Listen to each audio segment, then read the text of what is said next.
السلام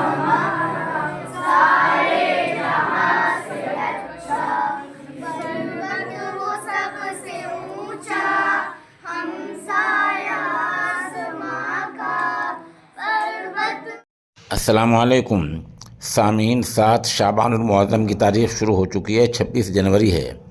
خبر کا عنوان ہے یوم جمہوریہ کی تقریب اور امتحان کی رپورٹ بھی۔ یہ دونوں ہی تقاریب دارالعلوم دہلی میں ہوئی ہیں، مجلس دعوت الحق کے زیر اہتمام ہوئی ہیں۔ مجلس دعوت الحق کے چیئرمین مولانا عبدالستار سلام قاسمی کا اس وقت ہم ایک آڈیو بیان پیش کریں گے۔ پہلے ہم امتحان کی رپورٹ پیش کرتے ہیں، جہاں ممتحنین میں معاون قاضی مولانا احسان قاسمی اور اسی طرح مولانا نصر اللہ اور مفتی فہد صاحب، ماسٹر اقبال صاحب، ان لوگوں نے امتحانات لیے ہیں اور طلباء کی تعلیمی حالت پر اطمینان کا اظہار کیا ہے۔ یہ ماشاءاللہ اس سال قرآن کریم حفظ کے 9، ناظرہ کے 68 اور پرائمری درجات کے 43 طلباء نے امتحان دیا ہے۔ جیسے میں نے عرض کیا کہ ممتحنین کرام نے امتحان لینے کے بعد تعلیمی حالت پر اطمینان کا اظہار کیا ہے۔ موقع کی چند تصاویر پیش خدمت ہیں اور ادارے کے بانی کی آڈیو تقریر پیش خدمت ہے۔ السلام علیکم ورحمۃ اللہ۔ عزیزان گرامی، آج ہم اپنے پیارے ملک ہندوستان کے 76ویں یوم جمہوریہ کو منا رہے ہیں۔ آج کے دن کو یوم آئین بھی کہا جاتا ہے۔ جس دن یہ آئین نافذ کیا گیا، یوں تو اس آئین کی ترتیب کے لیے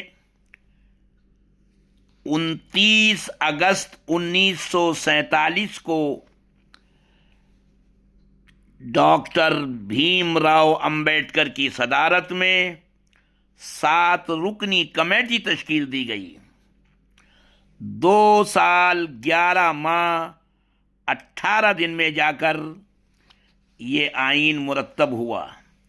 اس بیچ بہت سی بیٹھکیں ہوئیں، ان کی دفعات پر غور و فکر ہوا، ترمیمات ہوئیں اور آخر کار 26 نومبر 1949 کو ملک کے آئین کے طور پر اس کو قبول کیا گیا۔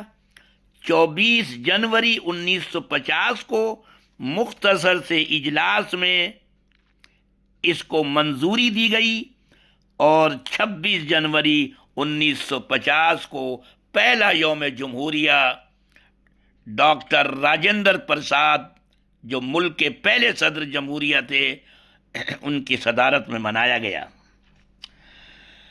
بظاہر یہ شہرت ہے کہ اس ملک کے اس آئین کو بنانے میں ڈاکٹر امبیڈکر راؤ وہی تنے تنہا ہیں، لیکن حقیقت یہ ہے کہ اس ملک کے اس موجودہ جمہوری آئین کو مرتب کرنے والوں میں مسلمانوں کی بھی ایک بڑی تعداد ہے۔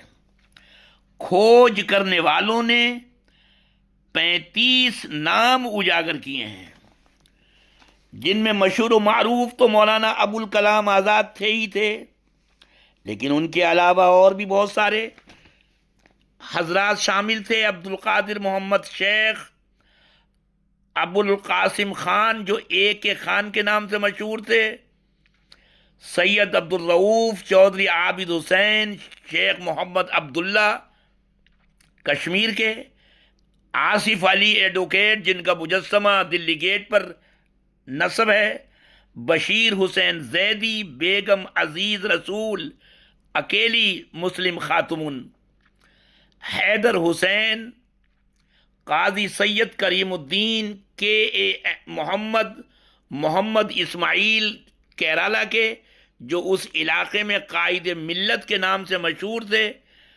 محبوب علی بیگ، رفیع احمد قدوائی، ان کے ساتھ ساتھ مولانا حسرت موہانی اور مولانا حفظ الرحمان سوہاروی رحمہم اللہ، ان کی قربانیاں اس ملک کے آئین کو جمہوری بنانے میں بے مثال ہیں۔ آج جو اقلیتوں کو مراعات حاصل ہیں، تحفظات ہیں، بقول ملک کے مشہور و معروف مؤرخ قاضی محمد عدیل، وہ کہتے ہیں کہ مولانا حفظ الرحمان سوہاروی کا بنیادی ہاتھ ہے، بنیادی رول ہے۔ اسی طرح مولانا حسرت موہانی، تو غرض یہ کہ یقیناً ڈاکٹر امبیڈکر صدر رہے اور ان کی بڑی قربانیاں ہیں، ان کی لیاقت اور قابلیت سے انکار نہیں، لیکن اس ملک کے آئین کے نوک پلک درست کرانے میں اور اقلیتوں کو تحفظات دلانے میں مولانا حسرت موہانی اور جمعیت علماء ہند کے ناظم عمومی جنرل سیکریٹری مولانا حفظ الرحمان سوہاروی کی قربانیاں اور کاوشیں وہ سنہرے حروف سے لکھے جانے کے لائق ہے۔ اللہ تعالی ہمارے ملک کے اس جمہوری ڈھانچے کو ہمیشہ قائم و دائم رکھے، اور جو لوگ اس کے تانے بانے کو برباد کرنا چاہتے ہیں خدا ان کو ہدایت دے، ورنہ ان کو دنیا سے نیست و نابود فرمائے۔ وآخر دعوانا ان الحمدللہ رب العالمین۔ اوپر سے